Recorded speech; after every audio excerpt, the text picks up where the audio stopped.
안녕하세요. 전 쓰레기 같은 전 남편 덕분에 성공한 사업가가 된 40대 돌싱녀입니다.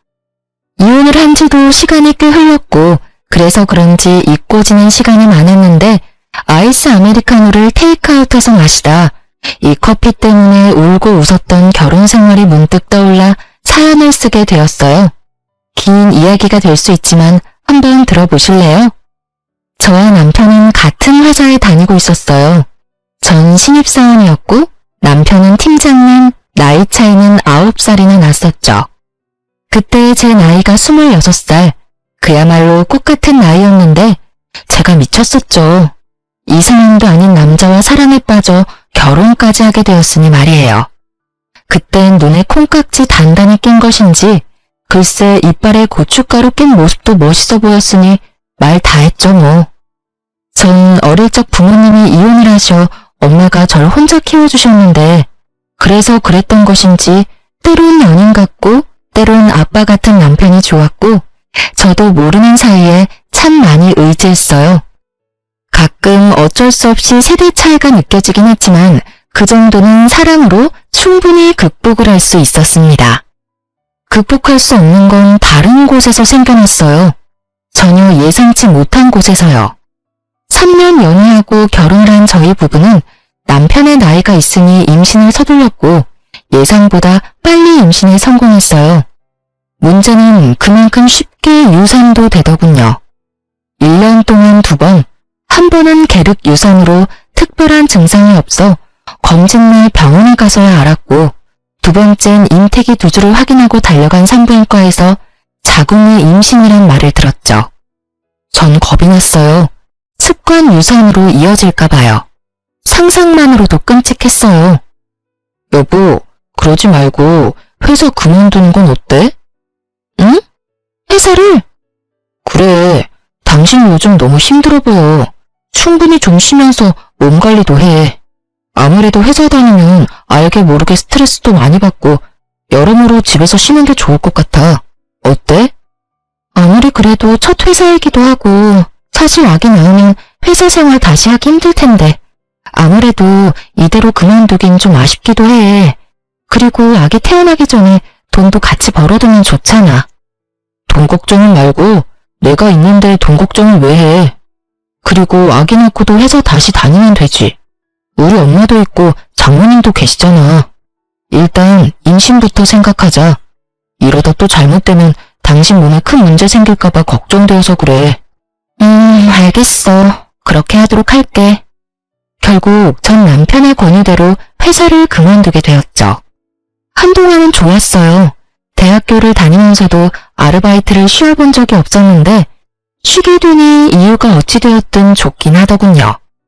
하지만 몸이 편해진 대신 정신이 힘들기 시작했어요. 남편은 생활비를 주는 대신 저에게 맘 편히 쓰라며 체크카드를 주었는데 그게 화근이었죠. 처음엔 10만원, 그 다음은 5만원. 그렇게 시작된 연락은 어느새 카드를 긁을 때마다 오기 시작했습니다. 여보, 택시 탔어? 방금 문자 왔던데? 오늘 엄마 집에 간다고 했었잖아. 엄마가 반찬 챙겨줬는데 너무 무거워서 택시 탔어. 버스 정류장까지 거리 꽤 되는 거 알잖아. 그 무거운 걸 들고 갈 자신이 없었어. 그렇다고 기껏 싸주는 음식 버스 못 탄다고 두고 올 수도 없고. 왜? 아까워? 아니, 생전 택시 안 타는 사람이 택시 탔다고 문자가 오니까 무슨 일인가 해서 연락했지. 생전 택시 안 타는 사람은 개뿔? 여보, 나도 택시 편한 거 잘 알고 택시 참 좋아라 했어. 그런데 당신이 이렇게 눈치를 주는데 어떻게 택시를 타고 다녀? 눈치를 주긴 눈치 보지 말라니까. 편하게 써, 편하게. 난 그냥 혹시나 카드 분실한 건 아닌가 해서 연락해봤어. 여보, 진짜 눈치 주는 거 아니니까 편하게 써. 눈치란 뜻을 모르는 것인지 남편은 눈치 보지 말라면서 행동은 달라지지 않았어요. 내가 벌어 내가 쓰는 자유로운 소비 생활을 하던 예전과는 달리 남편 돈으로 하는 생활은 생각보다 더 힘들더군요. 이렇게 눈치가 보이다 보니 친구 한 명 만나는 것도 참 그렇더라고요. 아무래도 만나게 되면 어쩔 수 없이 돈을 쓰게 될 테고, 그렇게 되면 또 전화가 올 테니까요. 무슨 연유로 쓰게 됐는지 설명을 하면 그만이지만 그 설명하는 것도 어느 순간 싫더라고요. 그렇게 친구들과 만남을 피하던 어느 날, 제일 친한 친구가 집 근처라며 만나자고 연락이 왔습니다. 집 바로 코앞이라는데 그것마저 거절하기가 좀 그렇더군요. 거기에다 남편의 눈치 때문에 스트레스도 많이 쌓였던 터라 이참에 수다나 떨며 스트레스나 풀고 오자 싶었어요. 그렇게 친구를 만났고 친구는 제 얼굴이 안 됐다며 몸보신을 시켜주겠다고 하더군요. 장어집에 왜 소고기까지 파는 것인지 친구는 장어의 소고기에 닥치는 대로 시켰고 계산할 때 보니 10만 원을 훌쩍 넘겼더라고요. 처녀 때라면 친구가 사준다고 했어도 더치페이를 했겠지만 지금은 계산대에서 한 발 물러서 있는 제가 얼마나 비참하던지. 그런 제 마음을 눈치챘는지 친구가 커피는 저보고 사라고 하더라고요. 전 알겠다며 친구와 커피집으로 향했고 친구는 일부러 브랜드도 없는 테이크아웃 전문점으로 절 이끌더라고요. 아무 말 하지 않아도 제 상황을 다 알아채주고 이해해주는 친구의 배려에 눈물이 왈칵 쏟아질 뻔했어요. 한 잔에 1,800원, 아직도 기억합니다. 두 잔에서 3,600원. 정확히 3,600원을 결제하고 10초도 지나지 않았는데 남편에게서 전화가 오더군요. 일은 안 하고 휴대전화만 들여다보고 있는 것인지 빨라도 그렇게 빠를 수가 없었어요. 여보세요? 당신 오늘 외출한다는 말 없었잖아. 누구 만났어? 커피 마시는 것 같던데. 혜정이 만났어. 나랑 제일 친한 친구. 혜정이가 내 얼굴이 안 좋다고 비싼 점심 사줘서 내가 커피 한 잔 사줬어. 그것도 안 돼? 아니, 난 오늘 나간다는 말 없었는데 갑자기 승인 문자가 오니까 혹시나 해서. 그래, 좋은 시간 보내다 들어가. 그놈의 혹시나 해서. 정말 혹시나의 히읗자만 들어도 치가 떨리는 지경이었어요. 전 그날 결국 폭발을 해버렸고 남편이 돌아오자마자 분노의 랩을 쏟아냈어요. 나왔어. 오늘 재미있게 놀다 왔어? 재미? 재미? 당신 같으면 재미가 있었겠어? 아니, 재미는 있었지. 정확히 내가 커피값을 결제하고 당신이 전화 오기 전까진 말이야. 당신은 일도 안 해?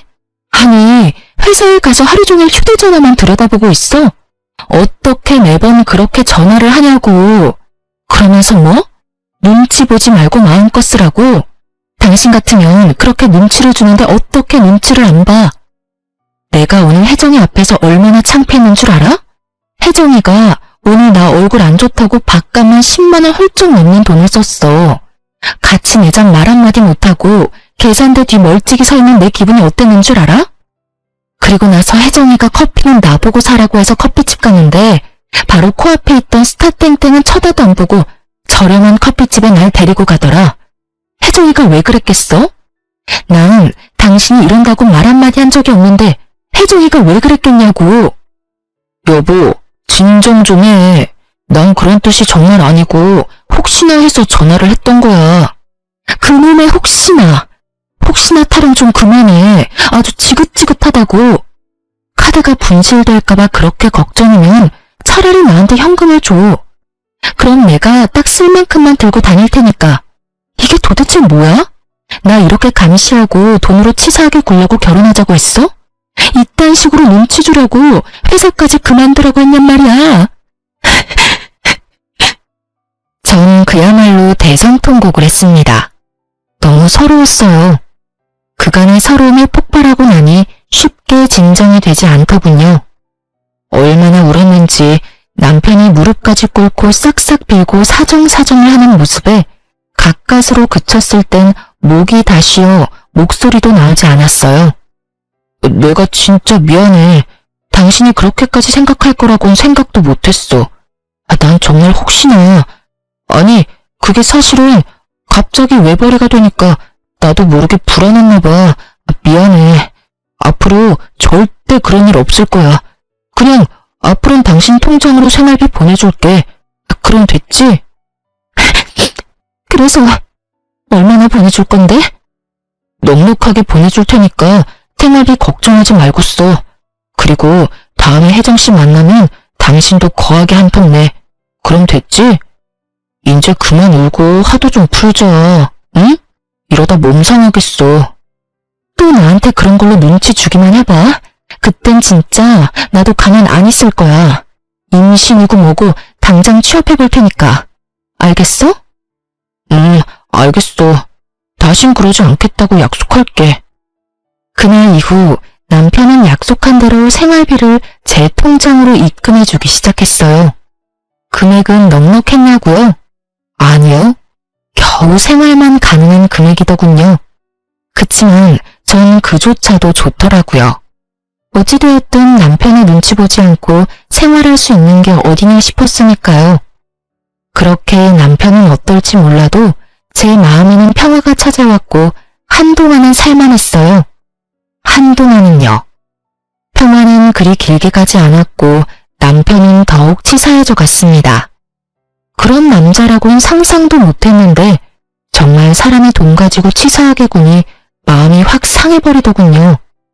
생활비에 자유를 준 남편은 친정과 시댁에 차별을 두기 시작했고 그 차별은 점점 더 심해져만 갔습니다.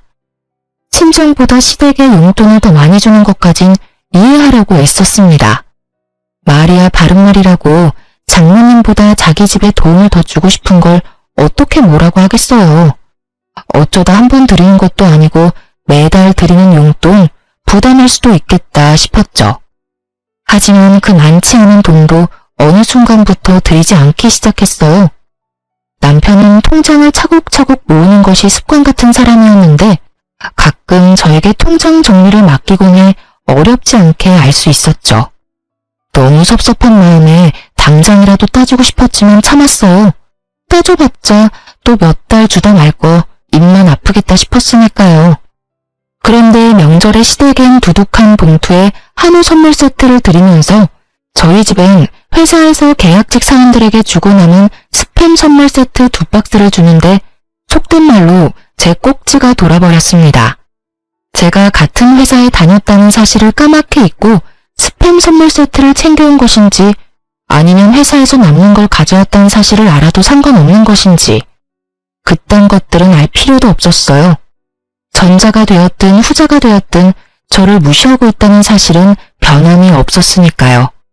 친정에서 어떻게 지내다 집으로 돌아온 것인지 기억도 나지 않더군요. 그저 엄마에게 티내지 않으려 죽을 힘을 다해 표정 관리하는데 온 신경이 가 있었어요.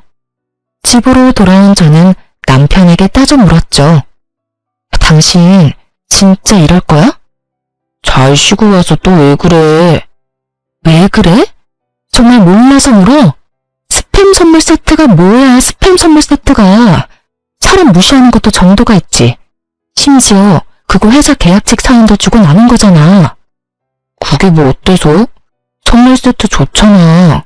장모님 반찬하기 귀찮을 때 간편하게 구워두시면 되고 얼마나 좋아? 거기다 2박스나 가져다 드렸다고 1년은 드실 수 있겠네. 뭐? 그렇게 좋으면 당신 집에 스팸 드리고 우리 집에 한우 선물 세트 드리지 그랬어. 우리 엄마도 한우 좋아해. 혼자서 3인분도 충분히 드신다고. 당신 요즘 우리 엄마한테 용돈 안 드리는 것도 진작 알았는데 그냥 넘어갔어. 100번 양보해서 매달 드리는 장모님 용돈 부담스러울 수도 있겠다 싶어서. 그런데 1년에 2번뿐인 명절에 꼭 이렇게까지 차이나게 해야 하는 거야? 차별도 정도껏 해야지. 이건 해도 너무 심하잖아. 심한 건 당신 아니야? 내가 아예 안 챙긴 것도 아니고 드리긴 했잖아. 그리고 내가 힘들게 번 돈인데 왜 우리 집에 스팸 선물 세트를 드리냐? 내가 미쳤어? 그리고 말이 나왔으니 하는 말인데 내 돈으로 내가 우리 집에 더 좋은 선물 사준다는데 그게 당신이 이러고 따질 일이야? 와, 당신 진짜 말 한번 뻔뻔하게 잘한다. 이러려고 나보고 회사 그만두라고 한 거야? 이렇게 돈 가지고 치사하게 굴려고? 당신 원래 이런 사람이었어? 이런 사람인 줄 알았으면 회사 계속 다녔을 거야. 아니, 애초에 당신이랑 결혼하지도 않았어. 나야말로 당신이 남편 등골이나 쭉쭉 빼먹는 여자인 줄 진작 알았으면 당신 같은 여자랑 결혼 안 했어. 이거 왜 이래? 지금 말 다 했어? 등골이나 쭉쭉 빼먹는 여자? 참, 내가 기가 막혀서. 남들이 들으면 쭉쭉 빼먹을 등골이나 준 줄 알겠어. 당신이 준 생활비론 관리비 내고 이것저것 요금 내고 나면 남는 것도 없어. 그 코딱지만큼 남은 돈으로 먹을 거리 해내는 게 쉬운 줄 알아? 그 코딱지만한 돈도 못 버는 주제에 어디서 돈 타령이야? 하여튼 내 돈으로 내가 어느 집에 얼마만큼 해주는 것까지 상관하지 마. 알겠어? 뻔뻔한 것도 정도가 있지 말이야. 아, 진짜 사람 피곤하게 가지가지한다. 도리어 큰 소리를 치는 남편을 보는데 할 말이 없더군요. 어쩌다 내 남편이 저렇게 변한 것일까? 아니, 애초에 저런 사람이었는데 내가 몰랐던 걸까? 별의별 생각이 다 들었어요. 그날 이후 저희는 급속도로 사이가 멀어졌고 대화도 사라졌죠. 남편의 행동도 치사하고 서러운데 시모도 절 가만두지 않기 시작했습니다. 남편이 저와 사이가 좋지 않다는 것을 일러바치기라도 했는지 명절이 지난 후부터 시모는 연락도 없이 저희 집을 불쑥 찾아오는 일이 잦아지더군요. 처음엔 벨이라도 누르시더니 어느 순간부턴 제 집인 양 비밀번호까지 누르고 들어오시는데 막을 방도가 없었어요. 개념도 예의도 없이 밀고 들어오신 어머님이 하시는 일은 늘 같았어요. 에휴, 살림은 제대로 살고 있는 거는 맞니? 이 반찬은 오늘 새로 한 거 맞아? 그날 먹을 양만큼만 만들고 밥상에 같은 반찬 올리는 일은 없도록 해라. 혹시나 남으면 버리지 말고 네가 꼭 다 먹으렴. 음식 버리면 벌 받는다. 화장실 청소는 깨끗하게 했지? 다 하고 꼭 마른 수건으로 다 닦는 거 잊지 말고. 혹시나 우리 아들 넘어지는 일은 없어야 한다. 알겠니? 보시면 아시잖아요. 늘 어머님이 바라시는 대로 유지하고 있어요. 늘 같은 말씀 지겹지도 않으세요? 지겹기는? 매번 말해야 네가 잊지 않지. 머리에 잘 새기라고 하는 말이야. 아참, 그리고 생활비는 낭비하지 말고 꼭 필요한 것만 사. 너 혹시 친정에 돈 같은 거 주는 건 아니지? 네 주머니에 있다고 네 돈이 아니란 걸 늘 기억하고 행동하렴. 너도 회사 생활 해봤으니 알 거 아니니? 돈 벌기가 얼마나 힘드니? 우리 아들은 네 생활비 주느라 밤낮 없이 일하는데 넌 집에서 놀면서 돈이나 펑펑 쓰고 그 팔자 참 부럽구나 부러워. 임신한다고 회사까지 그만뒀으면 무슨 소식이라도 있어야지. 임신도 못해 돈을 벌기는커녕 집구석에서 놀고 먹어. 우리 아들만 고생이구나. 그놈의 돈 버는 아들 유세. 정말 말로도 목을 조여올 수 있다는 걸 그때 알았습니다. 성향이 이렇다 보니 임신은 꿈과 같은 것이었습니다.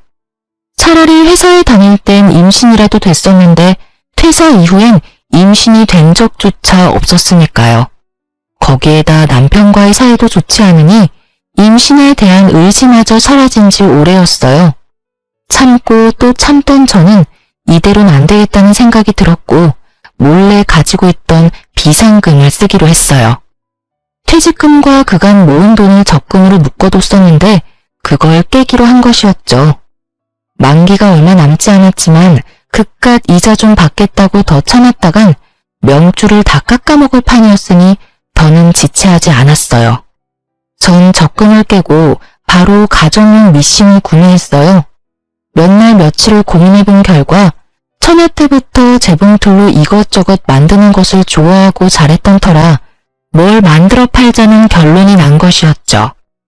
처녀 때부터 쓰던 낡은 재봉틀을 처분하고 새로운 재봉틀을 사 집으로 돌아온 날 새로 태어난 기분마저 들더군요.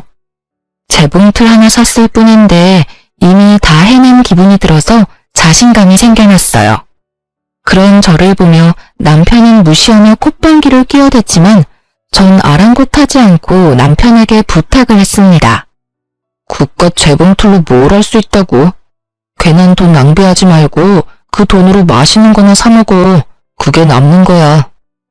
아, 내 일에 관심 좀 꺼줘. 그리고 이왕 대화한 김에 한 가지만 부탁할게. 어머님께 당신이 우리 집에 좀 적당히 오라고 해줘.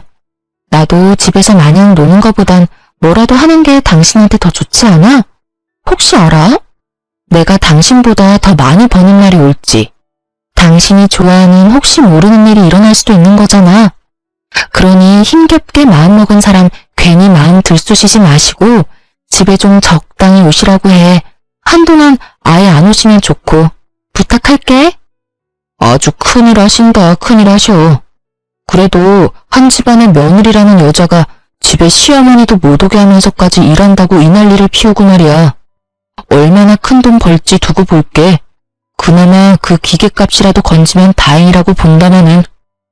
여러분은 그 욕을 아시나요? 그 손가락 욕이요. 지금 와서 하는 말이지만 남편이 저딴 말을 짓거릴 때마다 뒤통수에 대고 그 욕을 얼마나 했는지 몰라요.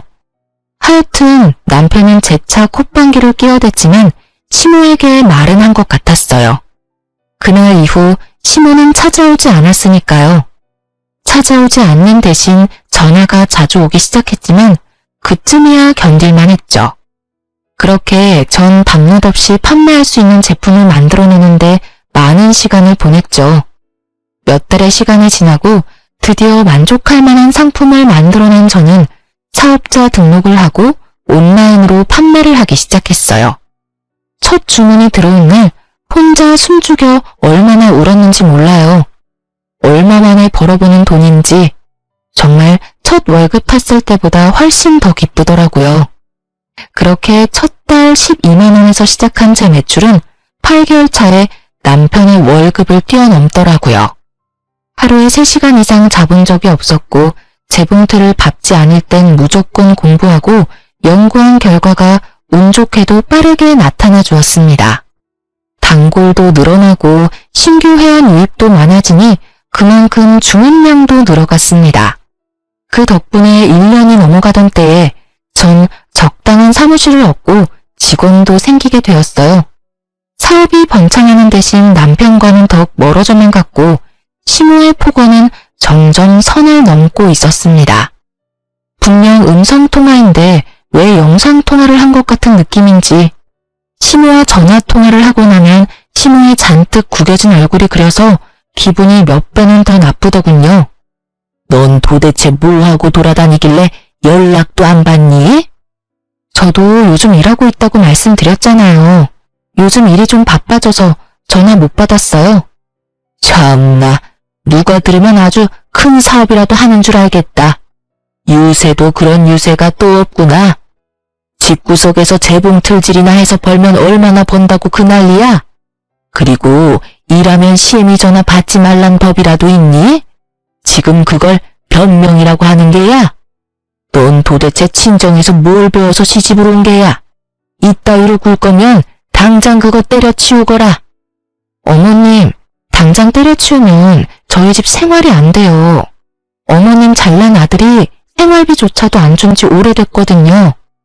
남편은 제가 재봉틀을 사고 난 뒤부터 생활비를 줄이기 시작하더니 그마저도 주지 않은 지 오래되었고 전 더럽게 치사해서 별말하지 않고 있었어요.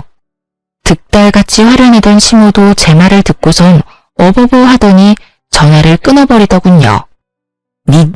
네가 얼마나 돈을 펑펑 썼으면 내 아들이 생활비까지 끊었겠어? 이래서 집안엔 여자가 잘 들어와야 한다고 했거늘 남편을 잘 보필하길 하나 그렇다고 능력이 좋긴 하나 남들 다 낳는 애도 못 낳고 누굴 탓하겠니? 너 같은 것도 며느리라고 모시고 사는 내가 등신이지. 아이고 속 터져. 끊어라. 네 목소리 계속 듣고 있다간 화병으로 쓰러질 것 같으니. 누가 하고 싶은 말을 누가 하는 것인지.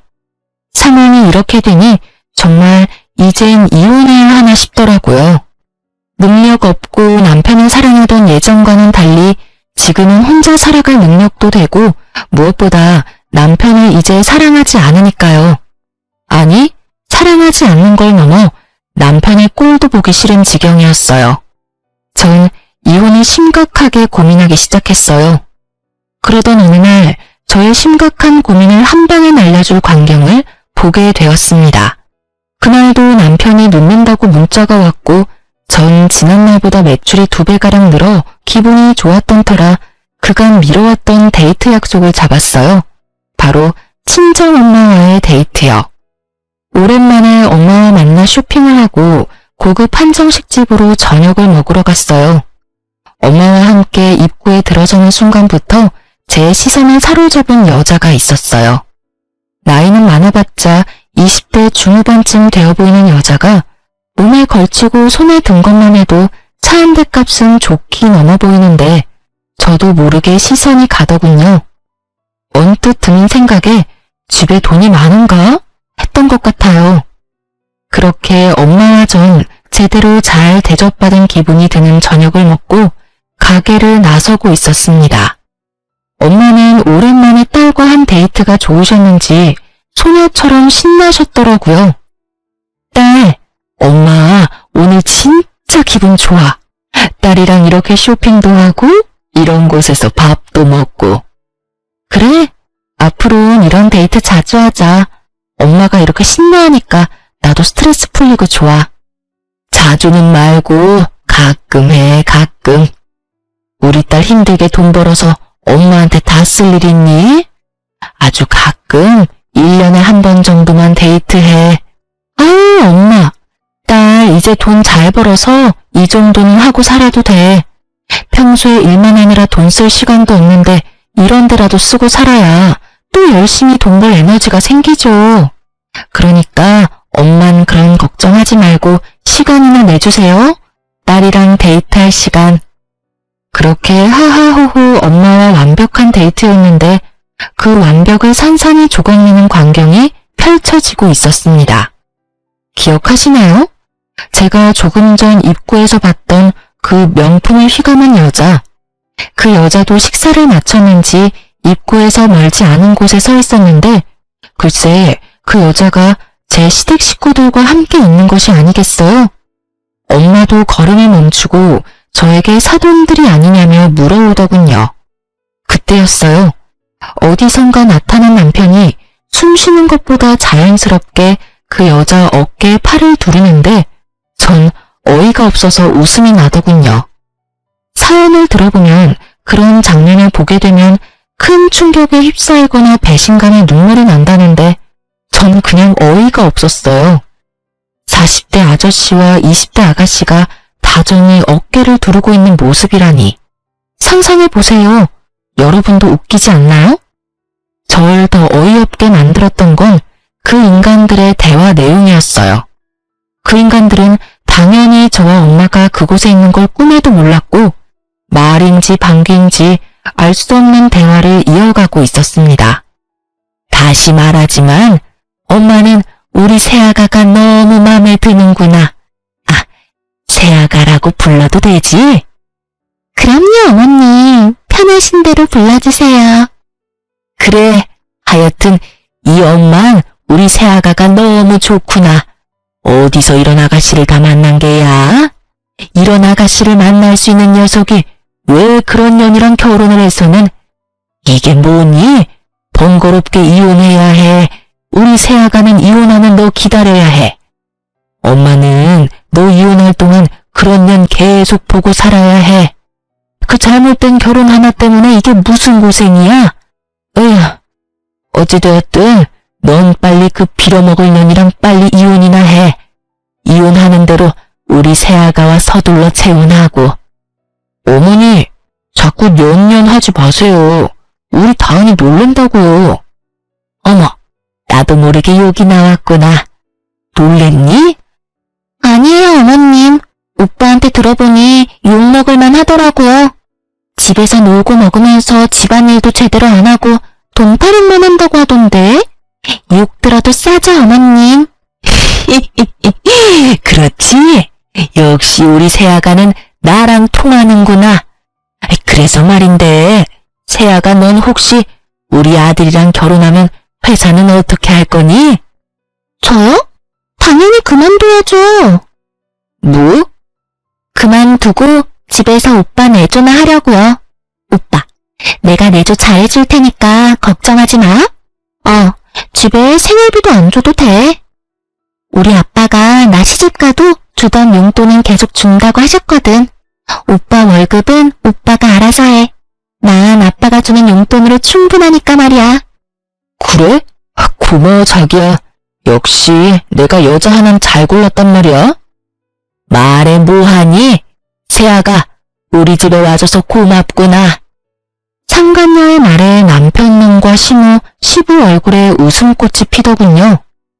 집에 돈 한 푼 들이지 않을 때부터 알아봤어야 했는데 제가 아니랬던 거죠. 설마 바람까지 피울 거란 생각조차 못했으니까요. 그것도 저렇게 젊은 여자와 바람을 피우다니 어떤 면에선 참 대단하다는 생각도 들더군요. 그 당시 남편 나이가 40이었는데 겉모습은 50대는 좋게 되어 보이는 노안 중의 노안이었거든요. 그런 남편에게 20대 여자가 꼬이다니. 나만큼이나 눈빛 여자가 있다는 사실에 놀랍기도 했어요. 제가 여러모로 감탄을 하고 있는 사이 이 모든 상황을 지켜보던 엄마는 당장이라도 누구 머리채라도 집어뜯을 기세로 팔을 걷어붙이기 시작하셨고 전 뜯어 말렸어요. 내 저것들을 그냥... 엄마, 잠시만 기다려봐. 뭘 기다려? 이런 건 현장 급습이 답이라고 이거사. 엄마, 현장 급습을 한다고 돈이 생겨 밥이 생겨? 기다려봐. 내가 다 알아서 할 테니까. 지나치게 차분한 저의 모습을 본 엄마는 의아해하시는 것도 잠시 저의 뜻을 따라주셨어요. 그렇게 완벽한 하루뿐 아니라 결혼 생활마저 산산조각난 저는 차분하게 복수를 준비했습니다. 사연에서만 듣던 흥신소. 그 흥신소 능력이 생각보다 더 좋더군요. 작업비를 넉넉하게 들였더니 생각보다 더 빠르게 탈탈 털어주시더라고요. 벌써 끝나셨나요? 뭐 길게 따라다닐 필요도 없던데요. 며칠 찍은 사진만으로도 충분하실 겁니다. 그리고 또 말씀드릴 것이 있는데 그 상간녀 말이에요. 부잣집 아가씨 아니던데요. 부잣집은커녕 고아의 술집 여자입니다. 빚도 엄청나게 많아서 여기저기에서 독촉이 장난 아니더라고요. 좀 더 조사해봐야 알겠지만 아마 남편 같은 남자한테 접근해서 돈 뜯어내고 잠적하는 게 그 여자 수법일 거예요. 이런 조사 한두 번도 아니고 척하면 척이거든요. 술집 여자가 부잣집 아가씨인 양 속이고 나이 많은 남자한테 접근하면 그 다음은 뻔하더라고요. 요즘도 이런 말 쓰는지 모르겠지만 꽃뱀이라고 하죠. 일단 지금까지 조사한 거 다 보내드릴 테니 다시 한번 확인해 보세요, 사모님. 전화를 끊고 얼마나 웃었는지 모릅니다. 꽃뱀이라니 이 얼마나 통쾌한 단어인가요? 상간녀가 부잣집 아가씨인 줄 알고 입이 귀에 걸리던 그 인간들의 얼굴이 떠오르며 그야말로 눈물 쏙 빠지게 웃었어요. 생각지도 못한 상간녀의 정체에 전 계획보다 빠르게 이혼을 진행했어요. 상간녀 소송도 하지 않기로 했죠. 혹시나 소송 과정에서 상간녀의 정체가 드러나면 그거야말로 말짱 도루묵이 될 테니까요. 전 남편에게 준비한 외도 증거문을 내밀며 이혼을 요구했어요. 이거 받아. 이게 뭔데? 준비된 증거물들을 건네니 남편은 조금 놀란 듯 했습니다. 그렇겠죠. 저를 집에서 밥이나 축 내는 밥순이 정도로 알고 있었을 텐데 그런 걸 건네니 놀라지 않을 수가 없었겠죠. 사진들을 살펴보던 남편은 오히려 잘 됐다는 투로 말을 하더군요. 차라리 잘 됐네. 그렇지 않아도 어떻게 말을 꺼내야 할지 고민이었는데 우리 이혼하자. 당신도 알다시피 나 다른 여자 생겼어. 나 그 여자 사랑해. 그렇겠지. 사진으로 보니까 죽고 못 사는 사랑이던데 당연히 이혼해줘야지. 정말? 정말 나랑 이렇게 쉽게 이혼해준다고? 그럼 내가 울고불고 매달리면서 이혼 못한다고 할 줄 알았어? 그건 아닌데. 하여튼 그래서 바로 이혼해준다고? 말을 더듬는 꼴을 보니 그럴 것이라 예상했던 모양이더라고요. 하긴 저에게 관심이 정말 하나도 없으니 그렇게 생각하는 것도 무리는 아니란 생각이 들었어요. 자기만 잘난 줄 아는 남편놈에게 당장이라도 제 수입을 확 까보이며 저 콧대를 확 놀려주고 싶었지만 이혼할 마당에 긁어 부스럼 만들 것 없으니 꾹 참고 말했어요. 그 대신 조건이 있어. 조건이 뭔데? 이 집 나한테 넘기고 당장 나가. 뭐? 이 집을 달란 말이야? 당신 지금 조용하고 빠르게 이혼하고 싶을 거 아니야. 조사해보니까 이 여자 걸치고 들고 있는 것만 해도 차 한 대 값은 우습게 넘더라? 아주 잘 물었던데? 그런 여자가 당신 같은 유부남 좋다고 할 때 빨리 정리하고 재혼해야 하는 거 아니야? 그건 그렇지만 집은 너무하잖아. 한두 푼짜리도 아니고 이 집이 얼만 줄이나 알아? 잘 생각해.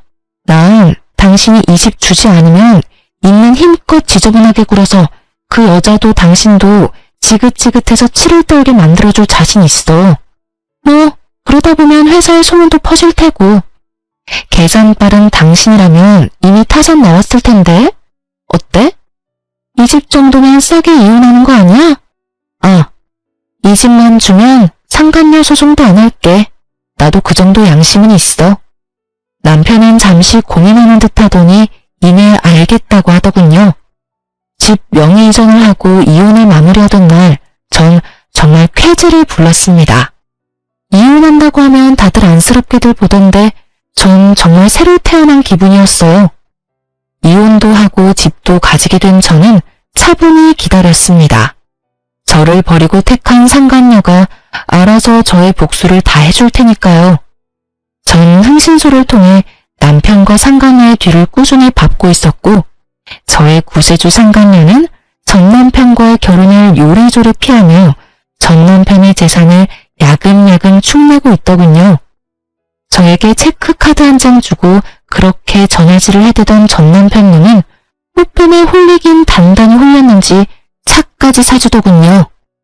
상간녀의 목표는 그것이 끝이 아니었는지 며칠 뒤에 명품 짝퉁 시계를 사주며 프로포즈했고 남편님은 그 시계를 바라보는 눈에서 꿀이 떨어지더군요. 짝퉁인 줄도 모르고 침을 질질 흘리는 꼴이 혼자 보긴 너무 아깝더라고요. 하여튼 짝퉁 시계 프로포즈 받고 완전 정신을 놓아버린 전 남편은 큰 돈을 현금으로 뽑아 상간녀에게 전해줬고 그것이 두 사람이 함께하는 마지막 사진이었어요. 전 남편에게 큰 돈을 받은 상간녀는 그 돈으로 빚을 갚고 지방으로 잠적해버렸고 전 남편은 그야말로 폐인이 되어버리더군요.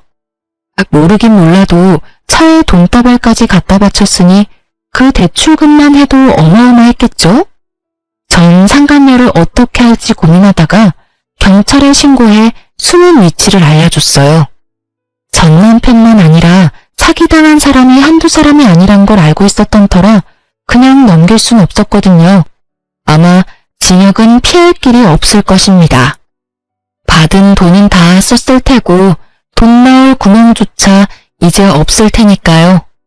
그리고 까만 봉지에 소주를 사들고 가는 폐인 전 남편의 사진을 마지막으로 전 흥신소와의 인연도 끝이 났습니다. 굳이 제 손을 더럽히지 않고도 이렇게 통쾌한 복수했다는 사실에 참 많이 기쁘더군요. 통쾌한 복수만큼 제 사업도 참 통쾌하게 커가고 있었어요. 전 남편이 나락으로 가는 사이 작은 파우치로 시작했던 제 사업은 어느새 의류도 제작하기 시작했어요. 사업이 번창하기 시작하니 어느새 전 공장까지 돌리는 사장님이 되어 있더군요. 워낙 기술이 좋으신 어르신들이 입사해 주신 덕분에 좋은 퀄리티의 의류를 완성할 수 있었고 꾸준히 매출이 상승해 주었습니다. 그렇게 전 오래 꿈꿔왔던 일을 이룰 수 있게 되었어요.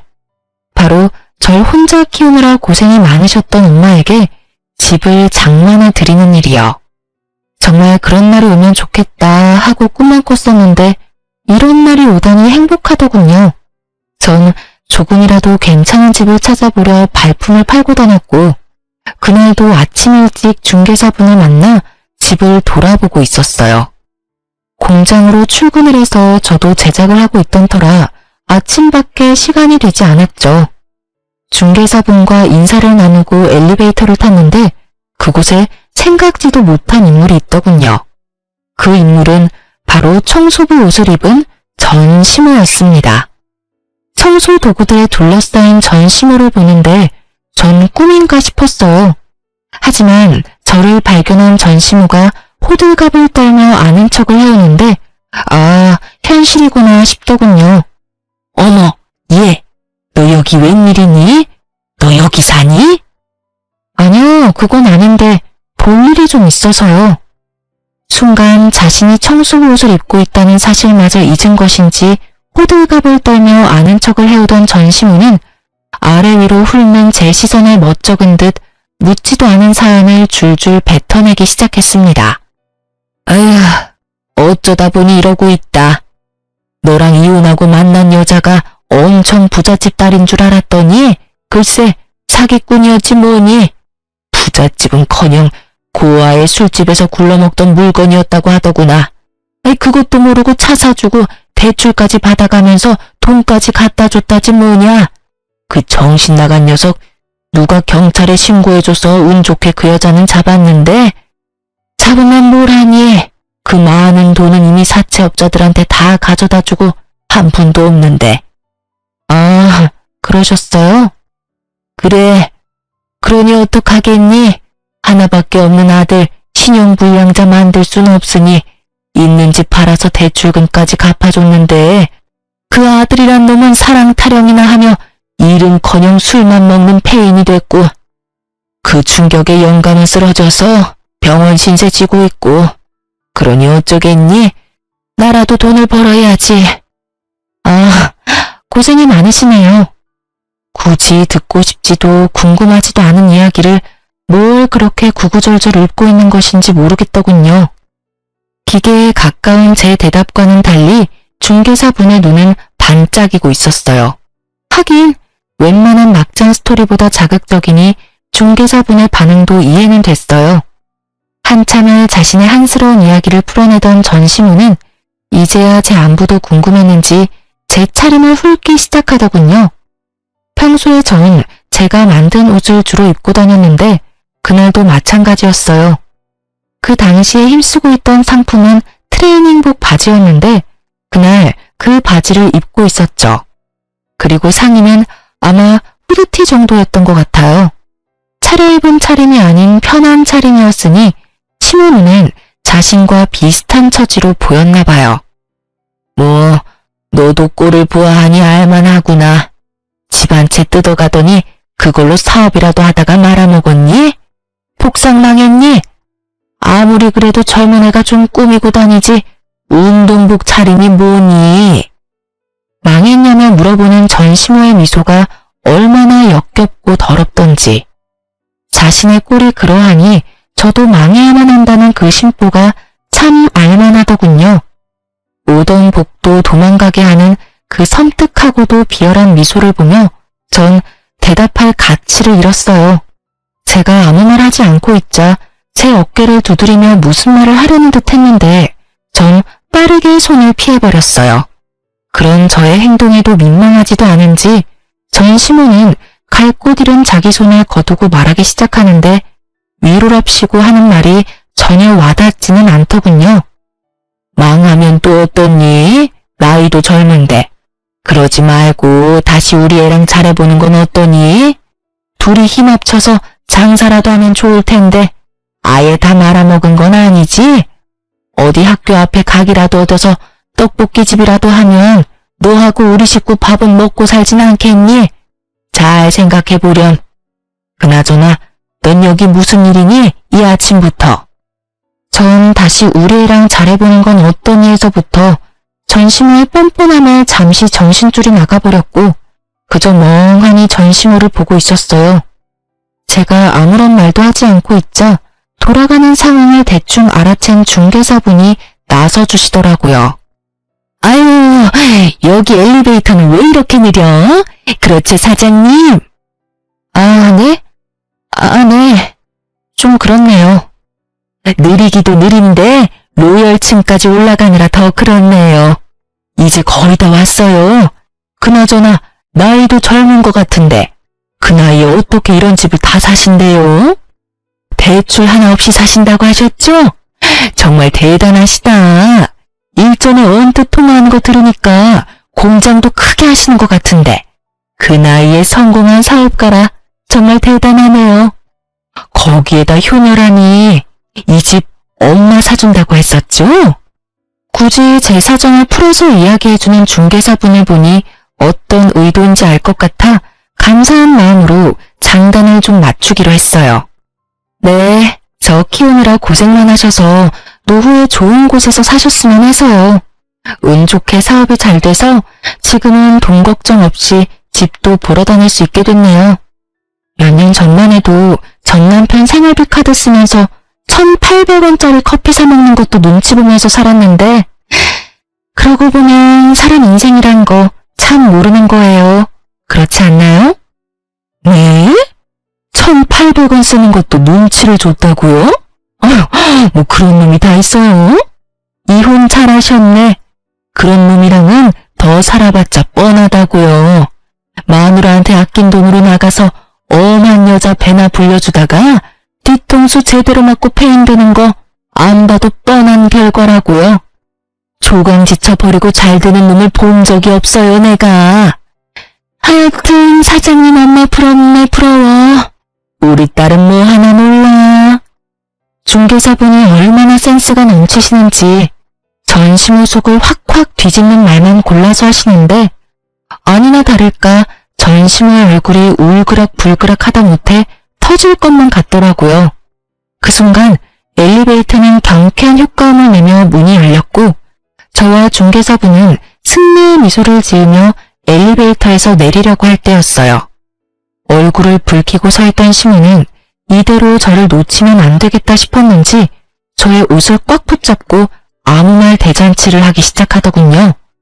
예, 내 말 좀 들어보고 가라. 왜 이러세요? 이거 좀 놔요. 예, 나 좀 살려다오. 나 이렇게 더는 못 살겠어. 그러니 네가 날 좀 살려다오. 제가 왜요? 그래도 우리가 한때는 가족이었지 않니? 다시 우리 아들이랑 합쳐라 이런 이야기는 하지 않으마. 나도 그 정도 양심은 있고 누울 자리 보고 발 뻗는 사람이다 이거야. 대신 이혼할 때 뜯어갔던 그 아파트 값은 다시 내놓으렴. 너 들어보니 돈도 많이 번 것 같고 이 정도 아파트 대출도 없이 살 수 있는 능력이면 그 정도 돈은 껌값 아니니? 그러니까 그 돈은 다시 뱉어내란 말이야. 네가 그 돈만 다시 돌려주면 내가 2번 다시 네 눈앞에 띄지 않으마. 너도 나 이렇게 사는 꼴 봤으니 마음이 편치 않을 거 아니냐. 너 착한 애잖니. 불쌍한 사람 보면 그냥 못 지나치는 그런 애잖니. 지금 나만큼 불쌍한 노인네가 또 어디 있겠소?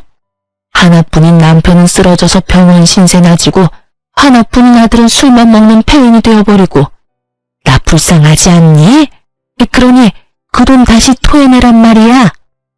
참 뻔뻔하시네요. 가족? 절 단 한 번이라도 가족으로 생각하신 적이 있으셨나요? 제 기억엔 단 한순간도 그런 적이 없었는데 이제 와서 가족 타령이라뇨. 그리고 지금 그쪽 모습 하나도 안 불쌍해요. 너무 잘 어울리셔서 깜짝 놀랐는걸요? 그러니 천직이다 생각하시고 부지런히 일하세요. 전 제 돈 드릴 생각은 전혀 없으니까요. 그 돈이 왜 네 거야? 엄연히 우리 아들 돈으로 산 아파트였는데. 네가 우리 아들한테 협박해서 뺏어간 거 누가 모를 줄 알아?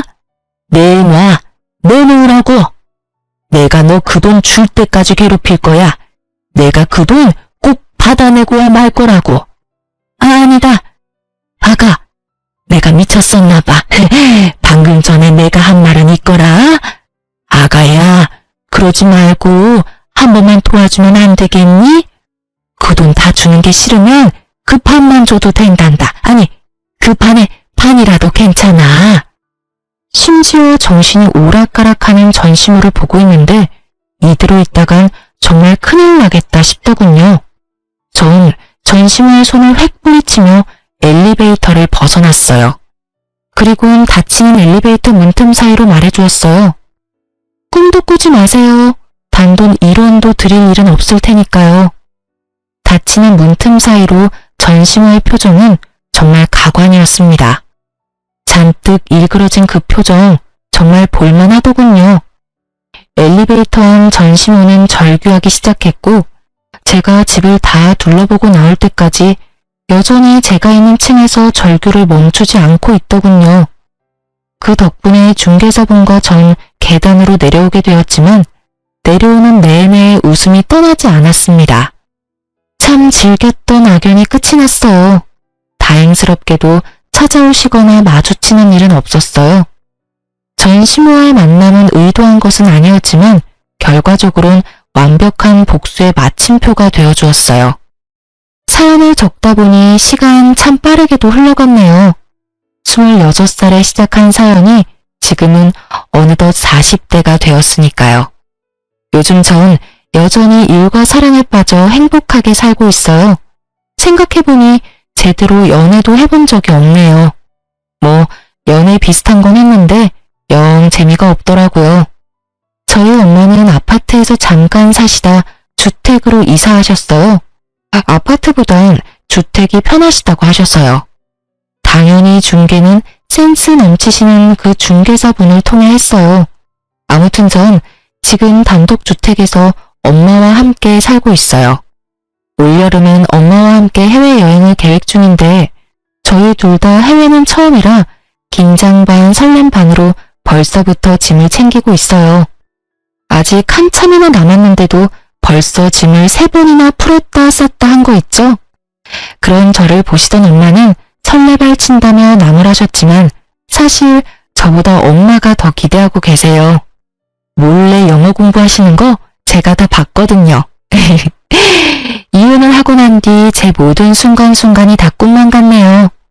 2,000원도 안 되던 커피 사 먹는 것도 눈치가 보이던 그때 비하면 지금은 여느 제발 부럽지 않네요. 이혼 타이틀을 붙게 됐지만 지금이 1000배 만배는 행복해요. 이로써 저의 인생 역전 이혼 스토리가 끝이 났네요. 어떻게 들으셨을지 궁금하네요. 지금까지 저의 긴 사연 들어주셔서 감사합니다.